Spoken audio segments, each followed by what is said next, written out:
All right, so this is lesson 8.5 for Algebra 1. We're going to look at factoring special products. So we've been factoring trinomials for the last couple of days, but now we're going to look at factoring some special products and some tricks you guys can use to factor these. So our warm-up first is to determine whether the following are perfect squares, meaning is there a number that when I square it, I will get back to the number listed. So looking at 64, is there a number that, is this a perfect square of something? Basically, it wants to know, what number is the square root of this number. And in this case, we do have a perfect square, and it is 8, because 8 times 8 gives me 64. For 45, there is not a perfect, 45 is not the perfect square of any number. No number that you multiply by itself will give you 45. In terms of the y to the 8th, here's the trick to check on exponents if something has a perfect square. So you want to take the square root of it, and remember the square root is that little 2 out here. So we can rewrite this as y to the 8 over 2, which it does go in perfectly. The 2 goes into it, and we're going to get y to the 4th. So y to the 4th is the perfect square root of y to the 8th. For this next one, the 9 itself is a perfect square, but then y to the 7th is not. So pretty much you've got to have an even exponent here for it to be a perfect square. 36 is a perfect square. Oh, sorry, I should have written no for this one. It is the perfect square of 6. X squared is the perfect square of x, because x times x gives you x squared. 4 is the perfect square of 2, and then x to the 6th is the perfect square of x to the 3rd. So you're just taking half of the exponent. For 49, that has a perfect square of square root of 7, and then p to the 10th is p to the 5th, because again, it's just half that. So we're going to look at factoring perfect square trinomials and then factoring the difference of two perfect squares. If I can switch to the next slide. Okay, so a trinomial is a perfect square if these two things are met. It is a perfect square if the first and last term are perfect squares. So if you notice here, 9x squared is the perfect square of 3x and 3x, and 4 is the perfect square of 2 and 2. Okay? The middle term also, so it has to follow this rule. This middle term has to be double or 2 times one of the factors of the ends multiplied together. So if you notice, if I take 3x times a 2, I'll get 6x, and then if I double it, that will give me 12x. So if those rules are met, then I can factor this trinomial so that I get a plus b times a plus b, as long as this is a positive, or a minus b if this is a negative. Okay, so that's only when these rules are met. So for example, down here, x squared and 9 are perfect squares, and then if you notice, this can be broken up into 3 and 3, and this is x and x. If you take 3 times x, okay, those two terms, and double it, it will give you 6x. So what you do is you take the square root of the first one and the square root of the last one, and because it's a plus sign here, we're going to have a plus in the middle. And so it's just 2 of those same factors, okay? If you guys don't like memorizing this rule, you can always just try your normal factoring like you've been doing, but this is just to help it go faster. So we need to determine if this is a perfect square. Okay, our first one here is a perfect square of 3x and 3x. This is a perfect square of 8 and 8. So now we need to check, okay, 3 times 8 gives me 24x, and if I double that, I should get 48x. Is this middle term 48x? No, so this is not a perfect square. So this one does not work in terms of a perfect square. Okay, let's try this one. So the factors of 81x squared that make it a perfect square are 9x and 9x, and for 25, it's 5 and 5. So if I take 9x times 5, okay, 9x times 5, I'll get 45x, and then I need to double that, and I should get 90x, which is what the middle is. So now to factor it, I'm going to take my beginning term, my last term, and since this is a plus sign here, I'm going to have a plus in the middle. So it's going to be 2 of these multiplied together, but we write it by just saying 9x plus 5 all squared, since there's two of them, okay? So let's determine the next one. So this can be broken down into 6x and 6x. This can be broken down, it can't. This is not a perfect square right here, so this is not a perfect square trinomial. Okay. Okay, so now we're going to do a little bit of a word problem here, so just follow along with me. Kind of gets confusing. I don't like the way they word this, but I'll walk you through it. Okay, a square piece of cloth has to be cut to make a tablecloth.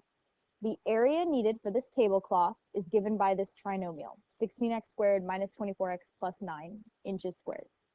The dimensions of the cloth, okay, are in the form of cx minus d, where c and d are whole numbers. So we need to find an expression for the perimeter, meaning the distance all the way around. And then also, once we know that perimeter, we need to plug in the value of x, okay? So let me break this down.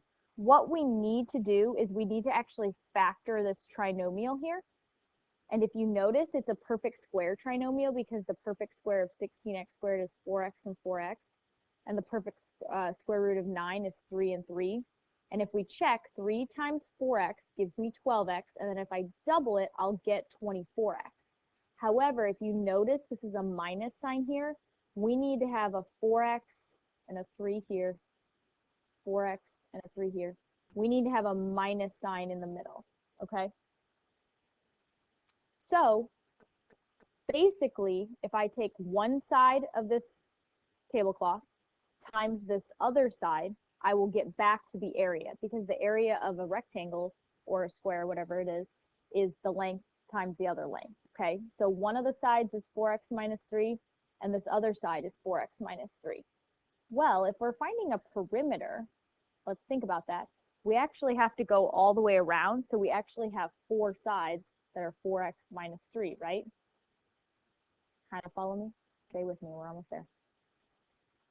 So if all the sides are 4x minus 3, we know that the perimeter is going to be 4 times that side length, since all the sides are the same.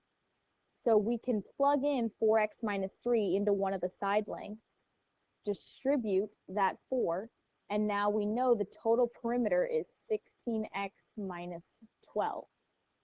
Now it wants to know, okay, what is that actual length if I plug 11 into x?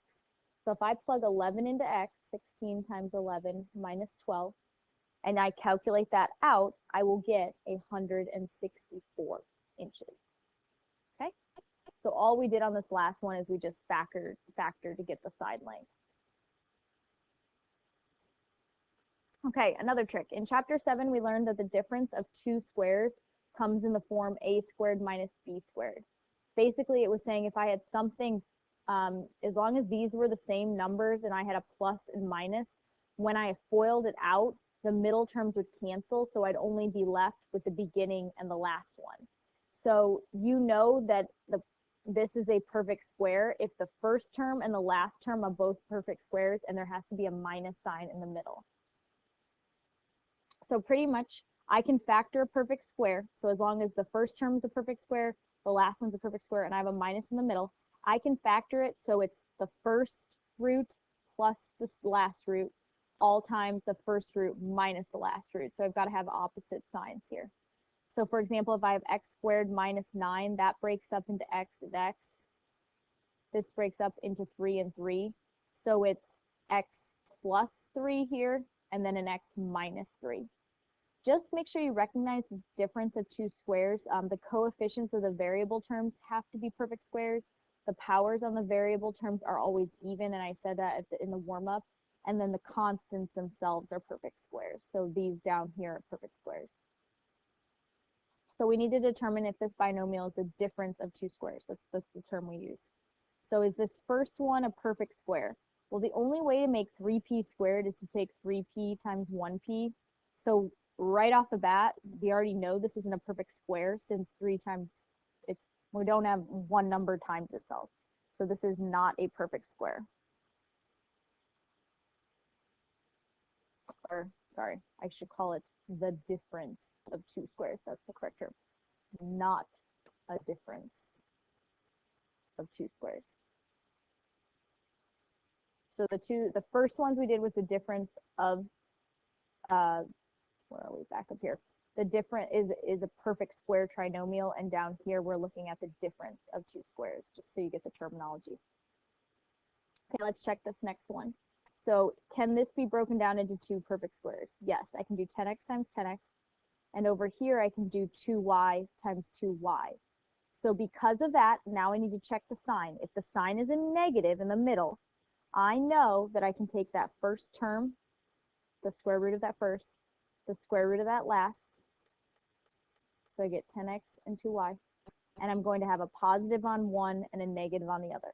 And if you guys FOILed this out, so if I FOILed this out, I would get 100x minus 20xy plus 20xy minus 4y squared. And if you notice, these will cancel out because I've got a negative and a positive. So all I'm left with is 100x squared minus 4y squared, which is what I had at the beginning. So this right here is my factored form. I know that looks kind of messy. Okay, so let's try these last two. So we want to see if each term is the difference of two squares. So we know x to the fourth is x squared times x squared. 25y to the sixth is 5y to the third times 5y to the third. And then since the middle is a negative, we're good to go. So we've got to take an x squared. It doesn't matter which one you start with. You can either do plus or minus on the first one. But just make sure the second one has the opposite sign. So if you do a plus with the first one, you got to have a minus on the second one. Okay, so this next one, x to the fourth is the perfect square of x to the second times x to the second. 625, that's a big number, is actually the perfect square of 25 and y to the second and 25y to the second. And we have a negative in the middle, so we're good to go. So we've got an x to the second. And then I'm going to do the opposite sign in the second one. So again, these are just some shortcuts to help you guys. If you noticed a perfect square trinomial or one of these differences of two squares, these are just shortcuts to help you factor it a lot more quickly. And that's it.